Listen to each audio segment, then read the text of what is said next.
अस्सलाम वालेकुम दोस्तों, मेरा नाम है लियो अच्छा हमेशा की तरह मौजूद है दाऊद और आप देख रहे हैं इस वक्त हमारा शो क्योंकि इसको देखना तो है। दूसरे लोग से बात करने जा रहे हैं। बात करेंगे जी आज आपके साथ के इंडिया और साउथ अफ्रीका के दरमियान जो है वो सीरीज जो जारी और सारी थी वो सीरीज जो है खत्म हो चुकी है और 5 T20 का जो है अख्ताम हो चुका है। इंडिया की अगर आप बात कर लें तो इंडिया ने इस सीरीज को 3-1 से अपने नाम किया है। बड़ा शानदार किस्म का मैच खेला गया। इंडिया ने पहले बैटिंग करते हुए बोर्ड के ऊपर जो है वो 231 रन लगाया। बड़ी कमाल किस्म की सुपर हिटिंग देखने को मिली है इंडिया की जानिब से। संजू सैमसन की बात कर लें, अभिषेक शर्मा की बात कर लें, लेकिन मेन जिन बंदों ने इस मैच को जो बनाया, हार्दिक पांड्या को पता था भाई जो विकेट है ना, ये विकेट बहुत मार धाड़ वाला है। अगर हार्दिक पांड्या और वो तिलक वर्मा, स्पेशली अगर हार्दिक पांड्या की बात करूं मैं, 25 बॉलों पर जो उन्होंने 63 रन डाले वो मैच विनिंग नॉक थी। अगर वो ये मैच में ये ना इनिंग खेलते ना, इंडिया सिर्फ 30 रन से इस मैच को जीता, तो मुझे लगता है कि इंडिया इस मैच को नहीं जीत सकता। बेशक इंडिया जो है 200 कर भी लेता, अगर ये ऊपर के रन ना होते तो बड़ी मुश्किल हो जाती, क्योंकि इंडिया साउथ अफ्रीका ने बड़ा कमाल किस्म का आगाज लिया। डीकॉक ने तोड़ फोड़ शुरू कर दी, उनके साथ आगे ड्रेविस ब्रेविस ने क्या कमाल किस्म का 17 बॉलों पे 31 रन उन्होंने मारा। लेकिन फिर कमाल किस्म की बॉलिंग देखने को मिली जसप्रीत बुमराह की जानिब से, जहां पर उन्होंने डीकॉक का जो विकेट लिया, फिर उसके बाद जो है ब्रेविस जहां पर आउट हुए, वहां से मुझे लगता है कि मैच फिर गया था। देखो मुझे लगता है कि 2-3 ऐसी चीजें थी जो साउथ अफ्रीका को हर्ट कर गई। कमाल किस्म की गेंदबाजी की आज वरुण चक्रवर्ती ने, इवन उनको दूसरे ओवर में मार पड़ी, लेकिन जो विकेट टेकर बॉलर होता है वो विकेट टेकर बॉलर ही होता है। 4 विकेट्स वरुण ने, और जो बुमराह का जो ओवर्स थे, मुझे लगता है कि वो एक गेम चेंजिंग पोजीशन थी। वरुण चक्रवर्ती और जसप्रीत बुमराह, सॉरी, इन्होंने जो है वो पूरी गेम बदल दी। अब आप देखो साउथ अफ्रीका ने क्या सबसे बड़ी गलती की। मुझे लगता है कि मार्को जेनसन को इतना लेट भेजना यह भी एक बड़ा फॉल्ट था। लिंडे को आपको बाद में भेज सकते थे, फेरेरा को भी आप रोक सकते थे। आपको पता भी है कि मार्को जेनसन एक बड़ा खिलाड़ी है, वो करके दिखाया हुआ है, उसने पास पे अगेंस्ट इंडिया किया हुआ है। आपको मार्को जेनसन को ऊपर भेजना चाहिए था। पहली तो बड़ी गलती यह कर गया साउथ अफ्रीका। फिर मुझे लगता है कि फेरेरा को भी इनको थोड़ा सा लेट ही करना चाहिए था। जैसे फेरेरा और एडम मार्करम आउट हुए, वो इतने सॉफ्ट डिसमिसल यार। मार्करम की नहीं समझ आई, भाई तू कर क्या रहा है, तूने अभी सामने इतना अच्छा शॉट मारा है, तू आगे मार रहा है, तू अजीब स्वीप पे मारने के चक्करों में आउट हो गया। और यार फेरेरा, ओ भाई तू कैसे खेल रहा है? ठीक है तू बोल्ड हो जा, ठीक है हल्का सा स्पिन हो गया। अली साहब इतना बड़ा फासला, 2 फुट का ऐसा लग रहा है फासला था बैट और बॉल में। अगर थोड़ी सी और बैटिंग कर जाता ना, क्योंकि एंड में आकर एक सिचुएशन ये इंडिया की यहां पर बन गई थी कि 24 बॉलों के ऊपर 55, मुझे लगता है कि इस विकेट के ऊपर बड़ी आसानी से चेजेबल था। नहीं भाई, बहुत अच्छा मौका था साउथ अफ्रीका के पास ये सीरीज बराबर करने का, क्योंकि हम आपको पहले ही बात कर रहे थे कि ये मैच अच्छा होना चाहिए। ये ना होकर साउथ अफ्रीका बिल्कुल ही भीगी बिल्ली बन जाए। लेकिन शुरू में बहुत अच्छा किया। कॉन्टेंट डिकॉक को सैल्यूट है, जैसे वो खेला। डिवाल्ड ब्रेविस अच्छा खेलते खेलते एकदम से हार्दिक पांड्या का, हमें पता है कि स्ट्रेंथ ही स्लो बाउंसर्स हैं, और हार्दिक पांड्या तो खुद कहती हैं कि भाई मैं तो 4 बाउंसर करने को तैयार रहता हूं एक बैट्समैन को, क्योंकि मेरे पास पेस नहीं है, मैं 5th बॉलर हूं। जब मैं बॉल करता हूं मिडिल ओवर्स में कुछ होता नहीं है, ड्यू होता है, मैंने स्लो बाउंसर्स ही करना है। और वो विकेट, और फिर उसके बाद जो वरुण ने, मुझे ऐसा लगता है कि पूरी की पूरी जो कमर थी ना साउथ अफ्रीका की, वो वरुण चक्रवर्ती ने जो 2 विकेट्स बैक टू बैक लिए, फेरेरा से पहले मार्करम और फिर उसके बाद फेरेरा, मुझे लगता है कि वो कमर ही टूट गई। और को जो रही कहीं कसर थी वो तो पूरी तरीके से जसप्रीत बुमराह थे, जैसे उन्होंने मार्को जेनसन को आउट कर दिया। मुझे लगता है कि वो पूरी तरीके से साउथ अफ्रीका हर्ट हो गया, और भारत ने at the end T20 series अपने नाम कर ली। ठीक T20 वर्ल्ड कप से पहले ये साउथ अफ्रीका का बहुत साउथ अफ्रीका का भी टेस्ट था और इंडिया का भी, क्योंकि मैं ये समझता हूं अली साहब कि इंडिया अगर T20 पूरा वर्ल्ड कप श्रीलंका में खेल रहा होता ना, तो फिर तो आपको क्या, इंडिया को हराना नियरली इंपॉसिबल ही है, या अगर इन्होंने दुबई में भी खेलना हो। लेकिन चूंकि इंडिया के अंदर हमें पता है कि विकेट्स फ्लैट मिलते हैं, और फ्लैट विकेट जब Australia, England, New Zealand, south Africa, even sometime West Indies भी अगर इनको मिल जाए, तो ये अपने दिन में अनहोनी कर सकते हैं, और एक दिन इंडिया का बुरा है और ये पकड़ सकते हैं। लेकिन भाई इंडिया ने, आप देखो कि जिस तरह से आज बैटिंग की, फ्लैट विकेट था, 232 का टारगेट दिया। सैल्यूट टू हार्दिक पांड्या, तिलक वर्मा, सूर्य कुमार यादव का बल्ला नहीं चल रहा, लेकिन संजू को ओपनिंग में प्रमोट किया, उन्होंने बड़ा अच्छा स्टार्ट दिया। Abhishek Sharma as usual outstanding किया, और फिर जो आज करके दिखा दिया हार्दिक पांड्या ने, भाई इंडिया की हिस्ट्री की 2nd फास्टेस्ट 50 यार। कमाल है भाई हार्दिक पांड्या को जो उसने करके दिखा दिया। और तिलक वर्मा, वो तो अलग ही रह के, वो अलग ही मॉल में है, अलग ही मूड में है, किसी और ही दुनिया में है। वो T20 में आउटस्टैंडिंग खेल रहा है। जब भी उसको प्रमोट किया गया भाई उसने हक अदा किया है। और भारत ने 30 रन से जीत हासिल करने के बाद जो साउथ अफ्रीका के पास मौका था 2-2 से बराबर करने का, साउथ अफ्रीका का जो हेड कोच है उसका भी चेहरा बार बार जब कोई विकेट गिरती थी वो, क्योंकि उसने बोला था कि इंडिया को हम ग्रोवल करेंगे, तो जब से वो ट्रेंड पे आए हुए हैं और उसके बाद बार बार हर विकेट लेने के बाद जो ब्रॉडकास्टर साहब हैं, कैमरामैन साहब हैं, वो साउथ अफ्रीका के जो हेड कोच हैं उनका मुंह भी थोड़ा बड़ा है, घुसा देते थे ऐसे जाकर, मुंह भी बड़ा है ना उनका, तो बड़े आजकल पाकिस्तान में बड़ा ट्रेंड चल रहा है क्योंकि हेलमेट आपको पता है लाजमी है पहनना यहाँ पे, तो जैसे मैं सोच रहा हूँ कि इनको भी हेलमेट नहीं पूरा आएगा, जैसे उनका भी सर का साइज है। वो एक बंदा है पाकिस्तान में, वो बार बार जाता है, जब उसका चलान होने लगता है कहता है कि हेलमेट पहन की वजह से, वो हेलमेट पहनता है, बेचारे के मुंह पे हेलमेट ही पूरा नहीं आता। उनका भी मुंह साउथ अफ्रीका के हेड कोच के बराबर ही का है, तो वो भी नहीं पहन सकते। तो खैर मसला यही था कि कैमरा उनके पास बार बार जा रहा था और उनके चेहरे पर भी 12 बजे हुए थे, उदास थे। लेकिन अली साहब मुझे लगता है कि साउथ अफ्रीका बहुत अच्छा खेलते खेलते वो जो साउथ अफ्रीका के अंदर जो आदत है ना चौक करने की, वो साउथ अफ्रीका कर गया आज, क्योंकि पाकिस्तान में भी अब क्रिकेट नहीं हो रही, सारा पाकिस्तान भी इसी मैच को एंजॉय कर रहा था। और मुझे लग रहा है कि जिस तरह से बैटिंग साउथ अफ्रीका ने की थी तो हमें भी वाइब्स आ रही थी कि आज साउथ अफ्रीका इंडिया के अंदर 232 का जो टारगेट है वो नियरली चेस करने के करीब है। लेकिन एट द एंड मैं क्रेडिट दूंगा सूर्य कुमार यादव की कप्तानी को भी, मार पड़ रही थी, कॉन्टेंट डिकॉक और डिवाल्ड ब्रेविस जैसे पार्टनरशिप बना रहे थे। मुझे सूर्य कुमार यादव की ऐसा कैप्टन ये बड़ी अच्छी आदत लगती है कि वो घबराते नहीं है और उनको पता है कि मुझे विकेट मिलेगा, और जो उनका प्लान सेट होते हैं अली साहब, अगर आपका एक प्लान फेल है तो आप प्लान बी रखते हो, प्लान बी फेल है तो प्लान सी रखते हो।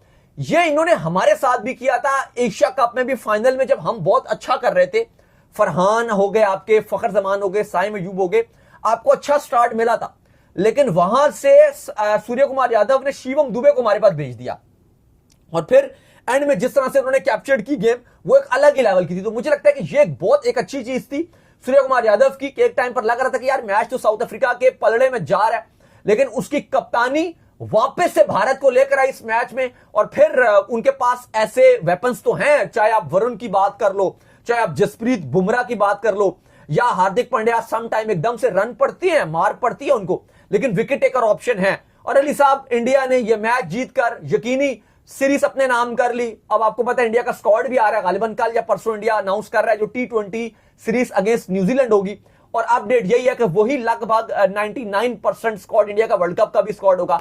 भाई खतरे की घंटी तो इंडिया ने आज की जीत हासिल करके बजा दी है सबके लिए। खतरे की घंटी जो इंडिया ने जरूर बजा दी है, 231 रन जो है वो इंडिया ने बोर्ड के ऊपर लगाए हैं। लेकिन दाऊद साहब मुझे लगता है कि जैसे भी हम जब ऑफ द कैमरा भी बात कर रहे थे कि इंडिया के लिए ये वर्ल्ड कप थोड़ा सा मुश्किल रहेगा। उसकी वजह यह है कि इंडिया के जो मेन वेपन्स है ना, इंडिया के पास कुलदीप मेन वेपन्स है, इंडिया के पास वरुण चक्रवर्ती मेन वेपन है, लेकिन मसला ये हो जाता है कि इंडिया में ड्यू जब आता है ना, तो जैसे ऑस्ट्रेलिया जैसी जो टीम है वो तो नहीं छोड़ेगी। मतलब ये 231 रन तो अब ऑस्ट्रेलिया को मुझे लगता है 3-4 बार भी दोनों इंडिया के अगेंस्ट वो चेस कर जो परे मार देंगे। तो इंडिया अगर श्रीलंका में खेल रहा हो ना तो इवन इंडिया ज्यादा खुश रहे, क्योंकि इंडिया को पता है कि वहां पे इतना ज्यादा ड्यू फैक्टर नहीं होता जरूर है, लेकिन इतना ज्यादा जो है ड्यू फैक्टर नहीं होता एज कंपेयर इंडिया के फ्लैट विकेट नहीं होते। मतलब जिस तरह श्रीलंका में थोड़ा सा स्पिन फ्रेंडली विकेट रहती है, इंडिया को ज्यादा सुटेबल होता है दुबई और श्रीलंका, जहां पर विकेट जो है टर्न ज्यादा करता है। लेकिन यहां पर मुझे लगता है कि इंडिया जिस तरह 2016 में इंडिया के साथ मेमोरीज बड़ी बुरी है कि एंड में आगे इंडिया इतना अच्छे रन करके भी चेस करवा देता था, तो इंडिया को अगर यहां पर इस वर्ल्ड कप को जीतना तो हर मैच में बड़े रन करने। नहीं बिल्कुल, अब मैं आपकी बात से एग्री करूंगा कि यहां पर इंडिया की अगर इंडिया ज्यादा खुश होता अगर उसको श्रीलंका में मैचेस मिल रहे होते, ठीक है वो फैन तो खुश होंगे कि हमें वेन्यू में देखने को मौका मिल रहा है, इंडियन फैंस कहेंगे जी हर शहर में इंडिया खेलेगा, वो तो उनके लिए एक अच्छी चीज है। लेकिन मुझे लगता है कि जीत के पॉइंट ऑफ व्यू से इंडिया ज्यादा एंजॉय करेगा एज अ टीम अगर आप उनको श्रीलंका में खिलाते हो, सारे मैच कोलंबो के प्रेमादासा में खिलाते हो, या वो जो स्पोर्ट्स क्लब है साइलीस का वहां खिलाते हो, या कैंडी में खिलाते हो।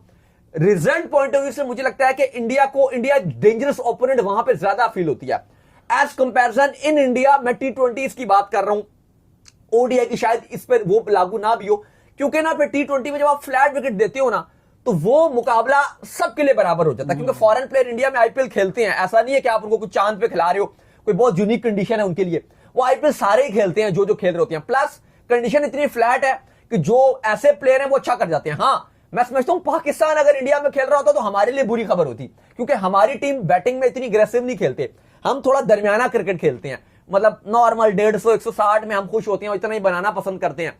तो हमारे लिए श्रीलंका कंडीशन ठीक है, लेकिन इंडिया की बैटिंग क्योंकि अच्छी और बॉलिंग इनकी बहुत अच्छी हुई है कुछ टाइम से, तो मुझे लगता है कि चूंकि इनकी बॉलिंग बहुत अच्छी है तो ये श्रीलंका में ज्यादा इनके बॉलर्स हैप्पी रहेंगे, स्पेशली बुमराह हो गए, कुलदीप हो गए, वरुण हो गए, या कोई तीसरा बॉलर कोई भी होता है, अर्शदीप सिंह हो गए, या अक्षर पटेल या वाशिंगटन सुंदर में से कोई एक होता है। मुझे लगता है कि ये ऑलमोस्ट सारे अनप्लेबल हो जाते हैं श्रीलंकन कंडीशन में, इनकी बॉलिंग अलग ही लेवल पे चली जाती है। लेकिन इंडिया में चूंकि होगा तो सबके पास बराबरी का मुकाबला रहेगा, फ्लैट विकेट रहेंगी, तो इनका भी जो अफेक्ट है इन बॉलर्स का भी वो थोड़ा थोड़ा कम हो जाता है, तो चीजें सबके लिए बेहतर रहती हैं। लेकिन अली साहब, इंडिया की तरफ से अगर आप आज क्रेडिट दो तो वरुण चक्रवर्ती को मार तो पड़ी है, मैं मानता हूं 50 रन खा गया वो, लेकिन एट द एंड जीत में किरदार उसी का है। नहीं, बिल्कुल आप सही कह रहे हैं कि at the end of the day बड़ा शानदार किस्म की फतह जो है वरुण चक्रवर्ती ने जो है वो आपको दिलाई है, क्योंकि जिस तरह के उसने बॉलिंग की और फिर जसप्रीत बुमराह ने दोस्तों इतनी फ्लैट कंडीशन, सारा कुछ, मतलब आप कहोगे 4 ओवर 17 रन। अर्शदीप सिंह को आप देखो तो 4 ओवर में 47 रन उन्होंने दिए, हार्दिक पांड्या 3 ओवर में 41 रन, वहीं पर जसप्रीत बुमराह की बात करो 4 ओवर में 17 रन देके 2 खिलाड़ी लेकर गए। मतलब यार मैं हैरान हूं कि ऐसा विकेट जहां पे 231 बोर्ड पे एक टीम ने लगाया, दूसरी टीम 231 रन चेस कर रही है, ऑलमोस्ट कर रही है, पहले 10 ओवर में डोमिनेट कर रही है, 12 ओवर में भी वो है मैदान में, 14-15 ओवर तक वो गेम में हमें पूरी तरीके से नजर आ रही है। और ऐसे मैच में Jasprit Bumrah 4 over 17 run, literally seriously, और 2 खिलाड़ी आउट, मतलब इतने बेहतरीन स्टैट ऐसे जहां पे 250-250 रन बन रहे हैं। आज बिग बैश में भी सुबह मैच खेला गया, ब्रिस्बेन हीट और पर्थ स्कॉचेस का, जहां शाइन को भी 4 ओवर में 49 पड़े, सारे ही खैर बॉलर्स को 50 के ऊपर नीचे रन पाड़ लेते, 50 से 1 ऊपर, 50 से 1 नीचे, 5 बॉलर खिलाए सब कोई। लेकिन आप देखोगे वहां पर 257, 258 का जो टारगेट था वो चेज हुआ, ब्रिस्बेन ने चेज किया। यहां पे आप देख लो 231-32 का टारगेट था, वो चेज होने के करीब था। और अली साहब, ऐसी कंडीशन में अगर बुमराह 4 ओवर में 17 रन दे रहे हैं तो यकीन तौर पर आउटस्टैंडिंग बॉलिंग कर रहा है। यॉर्कर उसके बेहतरीन है, और जब इंडिया को विकेट चाहिए था उसने विकेट लेके दिया। जिस टाइम पर वो आया, चेंज 1 ओवर क्योंकि शुरू में करवाया हुआ था, लेकिन जब एक विकेट चाहिए था उनको लेकर आया गया, और आप देखें कि उन्होंने भरपूर विकेट, उन्होंने एक विकेट निकाल के दिया। कॉन्टेंट डिकॉक का स्पेशली जो विकेट था, कॉट एंड बॉल उन्होंने खुद किया, अपनी बॉल पे खुद ही कैच किया। मुझे लगता है कि वो बड़ा इंपॉर्टेंट टाइम था, क्योंकि वहां से कॉन्टेंट डिकॉक अब मारने के मूड पे आ रहे थे। 34 गेंदें खेली हुई थी, 65 रन बनाया हुआ था, 190 के स्ट्राइक रेट से खेल रहे थे, 3 छक्के 9 चौके मारे थे। उससे पहले एक चपेट उन्होंने मारी थी हार्दिक पांड्या की गेंद पे, जो अर्शदीप से थोड़ा सा शॉर्ट, वो सॉरी अभिषेक शर्मा से थोड़ा सा शॉर्ट रह गया और वो मिस हो गया, और वो कैच तो उनसे छुटा ही छुटा मिस हो गया, प्लस बाउंड्री भी चली गई। लेकिन वहां से लग रहा था कि अब कॉन्टेंट डिकॉक मूड पे आ गया। लेकिन अली साहब, वहां पर कॉन्टेंट डिकॉक का विकेट निकालना, जो कि एक सेट बल्लेबाज था जिसको पता है कि इंडियन कंडीशंस में इंडिया को कैसे धोना है, उसका विकेट निकालना, यह बताता है कि जसप्रीत बुमराह स्लो विकेट्स में भी अली साहब कितने लीथल हैं। बिल्कुल बहुत लीथल है, लेकिन एक टाइम के ऊपर जो मार्को जेनसन ने जो शुरू कर दिया था ना, 2 छक्के जिस तरह उसने चक्रवर्ती को मारे हैं, फिर उस टाइम के ऊपर जो रिव्यू लिया गया संजू सैमसन की तरफ से, उस टाइम पर 24 बॉलों पे 55 रन चाहिए था। मार्को जेनसन हमें पता मैच फेर देता, और वो विकेट भी किसने लिया? वो भी बुमराह ने लिया। तो आप ये कहो कि 2 टाइम पर जब साउथ अफ्रीका पूरी तरीके से मैच में वापसी कर रहा था, या एक उम्मीद थी कि अब इनका जो पटरी है वो ट्रैक पे आ गया, वहीं पे बुमराह विकेट लेकर देते हैं। और अली साहब, यही होता है एक मैच विनर बॉलर की निशानी, यही होती है एक चैंपियन बॉलर की निशानी, कि वो टाइमली आपको विकेट लेकर दे। यही एक बड़े बॉलर की निशानी है, फ्लैट विकेटों पे वो विकेट लेकर दे। ऑस्ट्रेलिया के बाउंसी विकेट पे अगर फास्ट बॉलर अच्छा कर रहे हैं, मजा नहीं आएगा। वहां पे स्पिनर विकेट लेकर देता है तो हम कहते हैं भाई ये स्पिनर बेहतरीन है। लेकिन बुमराह ऑस्ट्रेलिया, इंग्लैंड, न्यूजीलैंड, इन सब जगह तो विकेट लेकर देते ही देते हैं, यहां भी अच्छी कर रहे हैं। अगर दुनिया आज वसीम अकरम को मानती है तो क्यों? क्योंकि वो, या वकार यूनुस को मानती है तो क्यों? क्योंकि वो एशियन विकेट कंडीशन पे विकेट लेकर देते रहे। यही बात है। वहां पर जब बाकी सेना के फास्ट बॉलर्स जो हैं वो उन कंडीशन में अच्छा कर रहे थे, वसीम वकार यहां करते थे। और अब जसप्रीत बुमराह भी, जहां पे आईपीएल का दौर है, लीग्स का दौर है, वहां पे T20s में इतनी बेहतरीन गेंदबाजी करके दिखाना, यह बिल्कुल आसान काम नहीं था। अब अली साहब, इंडिया ने आज साउथ अफ्रीका को सीरीज हरा दी।